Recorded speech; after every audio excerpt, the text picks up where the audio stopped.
Om Swastiastu. Assalamualaikum warahmatullahi wabarakatuh. Shalom, salam kebajikan untuk kita semua dan salam harmoni. Baik, terima kasih untuk waktu dan juga kesempatan yang telah diberikan.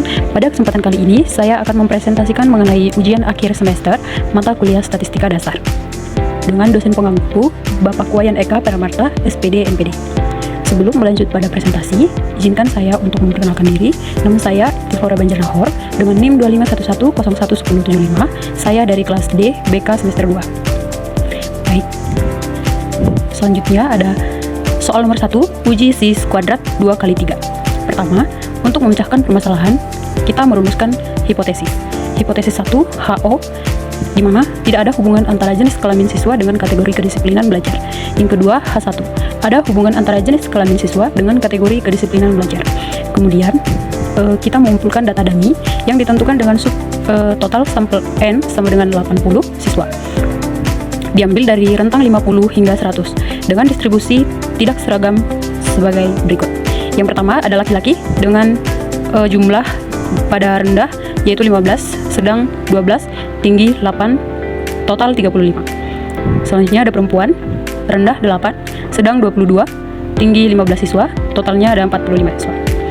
Kemudian jika ditotalkan laki-laki dan perempuan di sini rendah 23, sedang 34, tinggi 23 dan nilainya semuanya yaitu 80.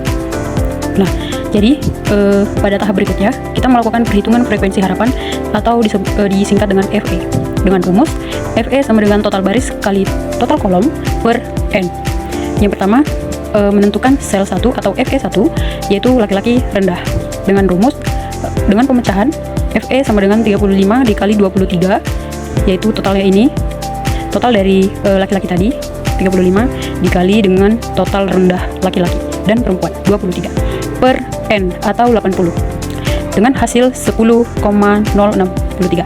Kemudian ada sel 2 laki-laki sedang 35 kali 34 sama dengan 80 14,875. Ini didapatkan dari total laki-laki 35 dikali dengan sedang laki-laki dan perempuan totalnya 34 per 80 jadinya 14 atau hasilnya 14,875. Kemudian sel 3 sel 4, sel 5, sel 6 atau F3, F4, F5 sampai F5, F6 dikalikan dengan pengalian seperti sel 1, 2, dan 3 yaitu 45 atau total dari perempuan dikalikan dengan total dari sedang hingga tinggi. Kemudian pada soal nomor 3, setelah mendapatkan hasil dari ini, kita melanjutkan perhitungan kontribusi tiap sel dengan rumus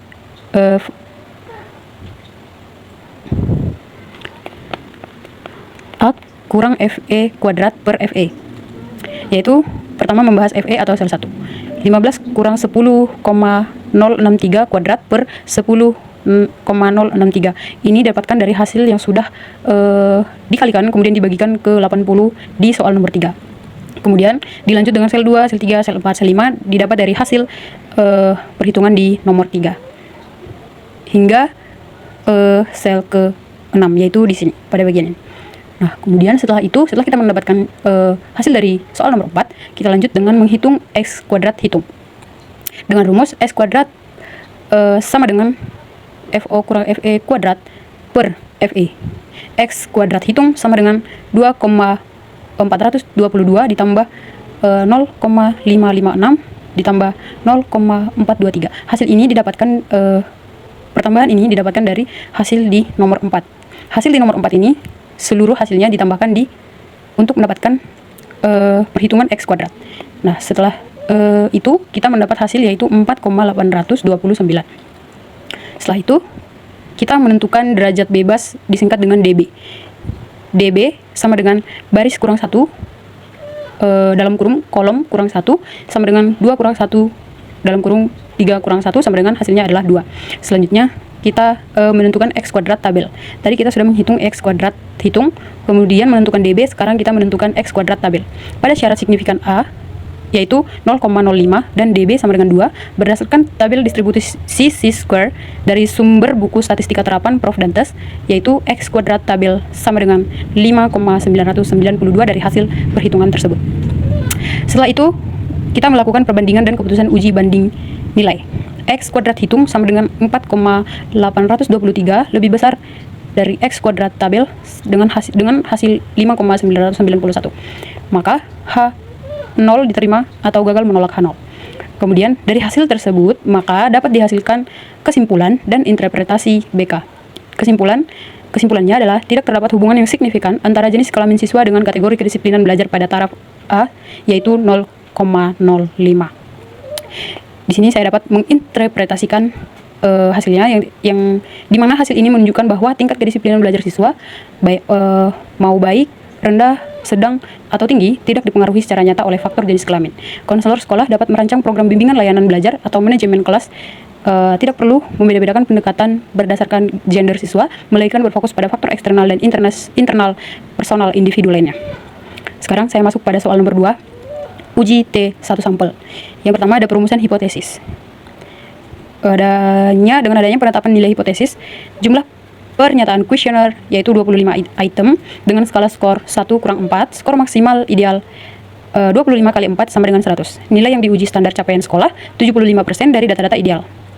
Dari rata-rata ideal yaitu 75% kali 100 sama dengan 75. Maka dari hal tersebut rata-rata kepercayaan diri siswa setelah layanan sama dengan standar capaian sekolah. Kemudian rata-rata kepercayaan diri siswa setelah layanan berbeda signifikan dari standar capaian sekolah. Setelah itu kita melanjutkan dengan tabel bantu perhitungan data dummy N sama dengan 12. Data ditarik secara acak bilangan bulat rentang 25 sampai 100 setelah program layanan selesai. Rata-rata sampel X bagi X sama dengan X per N dengan perhitungan 948 per 12 menghasilkan 79,000. Baik, di sini sudah saya jumlahkan, kemudian saya masukkan ke dalam tabel. Pertama ada nomor, skor X, kemudian X kurang sigma X, dan X kurang X kuadrat. Yang pertama ada hasil-hasil dari perhitungan yang tadi, yang sebelumnya. Kemudian jika dimasukkan ke dalam tabel akan mendapatkan hasil skor dari siswa 1 sampai 12. Kemudian di sini mendapatkan hasil 3,000, kemudian dipangkatkan yaitu berikut adalah hasilnya 9.000 atau 9,000, 16,000, 81,000 yang mendapatkan total 948, kemudian juga 470.000. Setelah itu ada melakukan perhitungan simpangan baku atau disingkat dengan S dengan rumus sebagai berikut, dan akar dari 470 ini dibagi dengan 12 kurang 1, kemudian 470 per 11 hasil dari 12 kurang 1, akar dari 470,1000 ini dibagi 11 mendapatkan akar dari 42,727 yaitu 6,537. Setelah itu kita melakukan perhitungan statistik uji T hitung dengan rumus sebagai berikut, di mana 79.000 dikurangi dengan 75 dibagi dengan 6,537 dibagi dengan akar 12 dari nilai 12 tadi dan nilai hasil dari perhitungan simpang baku yang menghasilkan 2,120. Kemudian setelah itu kita menentukan derajat bebas atau DB dan T tabel. DB sama dengan N kurang 1 sama dengan 12 kurang 1 yaitu 11. Untuk uji dua pihak pada taraf A yaitu 0,05 dan DB sama dengan 11 berdasarkan tabel distribusi 1 yaitu bersumber dari buku statistika dasar Bapak Wayan Eka Prabata, yaitu T tabel sama dengan 2,201. Baik, setelah itu kita melaksanakan perbandingan dan keputusan uji banding dengan membandingkan harga mutlak, yaitu T hitung dengan hasil 2,120 lebih besar dengan T tabel lebih besar daripada T tabel dengan hasil 2,201, maka H0 diterima atau gagal menolak H0. Dari hasil-hasil yang sudah diuji dengan tabel dan dibantu dengan tabel dan rumus-rumus yang telah ada, dapat disimpulkan dan diinterpretasikan bahwa tidak terdapat perbedaan yang signifikan antara rata-rata skor kepercayaan diri pada siswa setelah diberikan layanan konseling kelompok dengan standar capaian yang diterapkan sekolah, yaitu 75%. Interpretasi BK di sini secara statistik nilai-nilai rata-rata sampel 79,000 sudah berada di atas angka standar capaian target, yaitu 75. Walau begitu, secara signifikansi hasilnya dinilai setara atau sudah berhasil menyamai ekspektasi standar sekolah secara baik. Konselor dapat menyimpulkan bahwa layanan konseling kelompok yang dijalankan telah efektif membawa siswa mencapai standar kepercayaan diri yang ideal yang diharapkan institusi sekolah. Sekian presentasi statistika soal nomor 1, yaitu uji sis kuadrat 2x3 yang telah dibahas beserta dengan tabel dan rumus-rumusnya. Kemudian disimpulkan dan diinterpretasikan nomor 1 dan nomor 2. Sekian video dari saya, terima kasih.